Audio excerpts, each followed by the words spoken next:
بسم الله والصلاة والسلام على أشرف المرسلين سيدنا محمد صلى الله عليه وسلم. أهلا بيكم حبايبي، يا رب تكونوا بخير. فيديو النهاردة إن شاء الله هنعمل فيه الصينية الجبارة دي، صينية المطاعم اللي بتيجي من بره بمبلغ وقدره. لا إن شاء الله هنعملها في البيت، وهقول لكم ازاي اللي انتوا تعملوها تكون اقتصادية معاكم وما تحسوش بالتكلفة بتاعتها. الصينية دي جت لي الفكرة بتاعتها من العيد. طبعا في العيد بينزلوا كده صواني، او المطاعم بتنزل كده عروض على الاكل بتاعها. فجت لي الفكرة، قلت طب والله ايه المشكلة ما انا اعملها في البيت عندي لاولادي اللي انا افرحهم بيها. تعالوا يلا اقول لكم انا عملتها ازاي وما كلفتنيش ازاي. يلا بينا ندخل ونشوف الفيديو، بس قبل ما نشوف الفيديو يا ريت ما تنسوش اللايك، وكمان ما تنسوش الاشتراك في القناة وتفعيل زر الجرس على الكل عشان يوصلكم مني كل جديد. يلا بينا نشوف عملت ايه. بصوا بقى، بما ان الجو حر انا بحب دايما ان انا اعمل الاكل، مثلا يعني لو الاكل ينفع ان انا اعمل جزء بالليل وجزء تاني يوم على قد التسوية، بعمل كده عشان ما اقفش كتير في قلب المطبخ. بالاخص بقى لو حاجة عايزة ان هي تتبل، فبتبلها قبلها بيوم. زي ايه؟ زي الفراخ. عندي هنا بصلايه مبشوره ناعمه جدا زي ما انتم شايفين، اخدتها وحطيت عليها علبه زبادي، وحطيت عليها طماطمايه مبشوره، وحطيت معلقه كبيره من المستردة، وهحط ملح وفلفل اسود وشويه زعتر، واحط كمان شويه من الكاري والمستردة. دول بيدوا لون اصفر كده للفراخ وانتي بتشويها. لو انتوا بتلاحظوا بره كده او بتشوفوا بره، الناس اللي بتشوي الفراخ بتلاقوها كده عامله تتبيله صفرة كده على على الفراخ. بتبقى من الكاري او المستردة في التتبيله بتبقى حلوه قوي. بس عايزه اقول لكم على حاجه، اللي انا لما كنت الاول بشوي الفراخ بشويها بحاجه بسيطه قوي، البصلايه والملح والفلفل الاسود وبس. على كده انا ما بحبش ان انا احط بهارات كتيره، بس انا حبيت بقى ان انا اعملها زي المطاعم بالظبط، فحبيت ان انا احط التاتش بتاعها زيهم بالظبط. هنا عندي الفرخه اهي، جيت اقصها بالمقص لقيت الايد بتاعته اتكسرت، فعملتها بالسكينه. بقول لكم ليه كده، لان المقص بيكون اسهل من السكينه. اما تيجوا تقصوا الفرخه او تفتحوها، افتحوها بالمقص هتبقى سهله معاكم. انا بشيل بس اللي هي الرقبه او السلسله اللي في الظهر ديت، وبحطها في جنب، وباخد برضو الاجنحه بتاعتها بعينها اللي انا ممكن ادخلها في اي وصفات تانية. الاجنحه ممكن اللي انت تسيبيها وتتنيها كده لورا، او اللي انت تشيليها زي ما انا شلتها. هنا خلاص طبعا الفرخه دي انا غسلاها قبل ما افتحها، غسلاها كويس جدا. بعد كده بقى بجيب مناديل كده واحاول ان انا انشفها، مش عايزه يكون فيها ميه خالص. وزي ما قلت لكم انا الخطوه دي بعملها قبلها بيوم عشان تسهل معايا، وفي نفس الوقت الفراخ تكون شربت من التتبيله. انا بنشفها اهو زي ما قلت لكم. وعايزه اقول لكم كمان الخلطه اللي انا عملتها تعمل فرختين. بس قبل ما احط الخلطه طبعا هفتح الفرخه كده عشان تستوي معايا بسرعه وما تاخدش وقت، وفي نفس الوقت اتاكد ان هي ما يكونش فيها دم. فبفتح الاوراق، وزي ما انتم شايفين هنا بقى عندي طريقتين لتفتيح الصدر. لا اما تعملوها كده، او ان انتوا تعملوها بالعرض كده تفتحوها، وده اللي انا بحبه. بتحسوا ان الصدر كبر معاكم وما بياخدش وقت في التسويه. هنا هفتح الصدر بقى لان انا بحب الطريقه دي زي ما قلت لكم. وهنا الجلد يا جماعه، الناس اللي ما بتحبش الجلد في الفراخ ما ينفعش ان انا اشيلها وهي بتتشوي. ليه؟ لو انا شلتها لحم الفراخ هينشف معايا، فالجلد ده بيحافظ على اللحم ان هو يكون طري مع التتبيله اللي انا عملتها. يعني انا لو شلت الجلد ده ورغم كده حاطه لها تتبيله اللي حاطه الزبادي عشان يطري لي اللحم، هلاقي اللحم نشف معايا عشان احمر معايا. فالجلد ده بيطري معايا الفراخ، وفي نفس الوقت بيدي عصاره كده للفراخ ان هي تبقى معايا طعمها حلو. لو انتي ما بتحبوهوش ممكن بعد ما هي تستوي شيل الجلد عادي، مفيش اي مشكله، بس بلاش ان انت تشيليه قبل التسويه.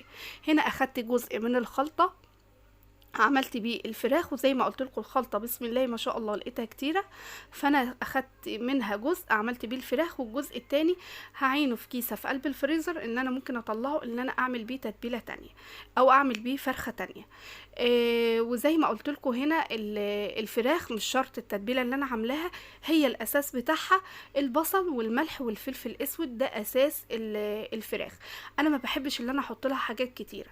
وعايزه اقول لكم بلاش الثوم في الفراخ المشويه، لان الثوم بيدخلها في حاجه تانية، بتبقى طعمها عامل زي الشاورما، مش بتبقى طعمها عامل زي الفراخ المشويه. هنا خلاص بعد ما خلصتها وريتكم ان هو اتبقى شويه من التتبيله. هنا بقى المرحله اللي انا هبيتها بيها، ما ينفعش ان انا ابيتها كده مكشوفه. فانا بحب ان انا اجيب كيسه واحطها في قلب منها واغلفها واحطها في الطبق في قلب التلاجة لتاني يوم. هنا بقى دخلنا لتاني يوم، هاخدها وهشيلها من الطبق. عندي بقى لا اما عندك حلين، لا اما الشوايه اللي احنا بنشوي بيها على الفحم، او شبكه اللي انت تفرديها عليها.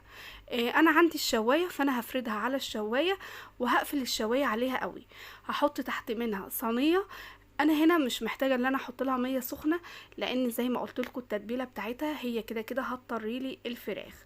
بعد كده هدخلها الفرن. انا بحطها بقى على الشبكه اللي في النص وبشغل عليها الشوايه، والشوايه ما تكونش عاليه قوي، عشان طبعا لو هي عاليه هلاقيها حمرت لي الفراخ من فوق وهي لسه ما استوتش من جوه. فهخلي الشوايه على الوسط لغايه ما الفراخ تستوي.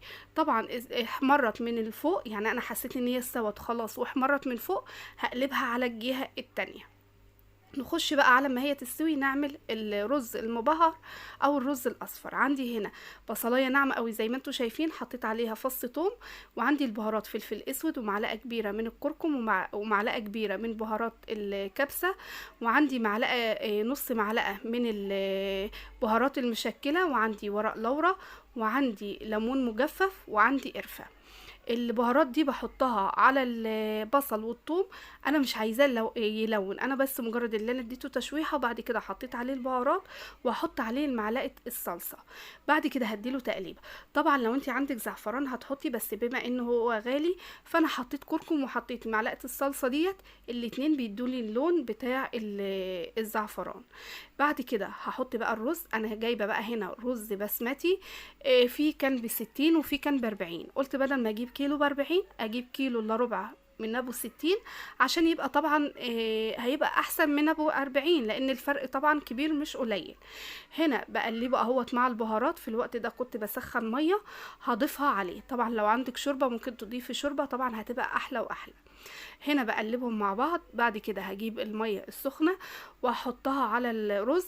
طبعا هنا زي ما احنا كلنا عارفين ان الرز البسمتي بيبقى المية بتاعته اكتر من الرز المصري، فهظبط المية اللي انا هخليها ازيد شوية من الرز المصري. وبعد كده هحط له الملح ما كنتش حطاه في البهارات، الملح بحطه اخر حاجة. وبعد كده هغطي عليه واسيبه بقى ان هو يستوي براحته. عايزه اقول لكم ان انا في الوقت ده كنت انا عملت كفته كمان، بس هنزل لكم بيها في الفيديو اللي جاي ان شاء الله، عشان الفيديو ما يكونش طويل معاكم. هنا بقى لما الرز بقى كانت ردت، كانت الفراخ برضو كانت استوت معايا، وده شكل الفراخ اهوت. وعايزه اقول لكم اما جيت احطها على الشبكه كنت دهنه الشبكه من فوق ومن تحت زيت، عشان اما اجي افتحها ما الاقيش الفراخ طلعت معايا في قلب الشبكه. طيب عايزه اقول لكم بقى طيب في حاجه كمان، كان عندي ممبار انا حمرته برضو اهوت في نفس الوقت. عايزه اقول لكم بقى انا ازاي وفرت في الاكله دي. الاكله دي زي ما قلت لكم انا في دماغي من العيد، اما شفت الوصفه ديت قلت لا والله لازم اعملها في البيت لعيالي وافرحهم بيها. كان في العيد كان عندي ممبار، وانا عملت معاكم الممبار وقلت لكم انا بحب اللي انا اسويه طازه، يعني بحشيه وباخد على قد اللي انا اسلقه واعمله. عملت منه طبخه واحده وعملتها معاكم، واللي اتبقى سلقته وحطيته في قلب كيس وعينته في قلب الفريزر. قلت اللي انا هعملها في الوصفه دي، لان زي ما قلت لكم الوصفه دي في دماغي من العيد. يبقى انا عندي الممبار جاهز اهوت. طيب تاني حاجه الفرخه دي انا كنت جايباها، اللي انا اعملها ركنتها، قلت والله ما انا عاملاها وهطلع في اليوم ده اي حاجه اللي انا ماشيه اكله اقتصاديه وعلى قد الايد، واتيقن اللي انا طبخت الفرخه دي. يبقى عندي اكله الممبار وعندي اكله الفراخ. طيب الكفته دي اللي انا جبتها. وعايزه اقول لكم انا لما بعمل اكلات زي ديت انا ما بجيبش الحاجات دي كلها مره واحده، طبعا تكلفه عليا وهتبقى تكلفه، يعني الميزانيه بتاعت البيت مش هتستحمل اكله زي دي. فانا كل اسبوع مثلا بوفر حاجه، اقوم جايبه حاجه. الفرخه زي ما قلت لكم انت اللي انا ما جبتهاش عندها في قلب الفريزر. جبت مره بقى الرز البسمتي، اسبوع جبت الرز البسمتي، واسبوع جبت اللحمه. ده اللي انا جبته. لكن كان عندي الفرخه زي ما قلت لكم قلت مش هطلعها، وعندي الممبار طلعته وعملته. يعني انتوا ما تيجوا اللي انتوا هتعملوا اكله زي دي، حتى مش شرط الممبار، ممكن بتكون محشي، طبق محشي كده اركنيه وحطيه في قلب الفريزر، طلعيه ورصيه كده على صينيه زي ديت، هيمشي معاكي. اللي هو محشي ورق العنب، محشي كرنب كده، ممكن ممكن ترصيه كده صوابع في قلب الصينيه هيدي شكل.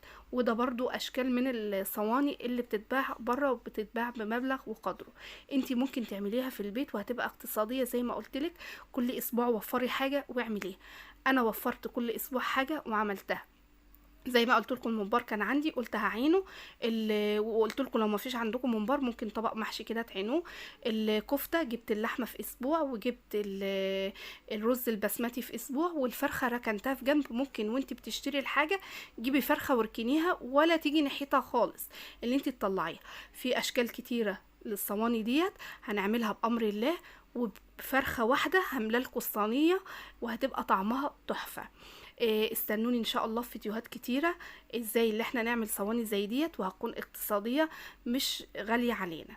يا رب فكرة النهاردة تكون عجبتكم. وزي ما قلت لكم الفيديو جاي باذن الله هعمل لكم الكفتة ديت. عايزة اقول لكم ان كمية الكفتة دي كلها معمولة من نص كيلو لحمة بس، يعني من نص كيلو لحمة عاملة كمية كفتة كبيرة.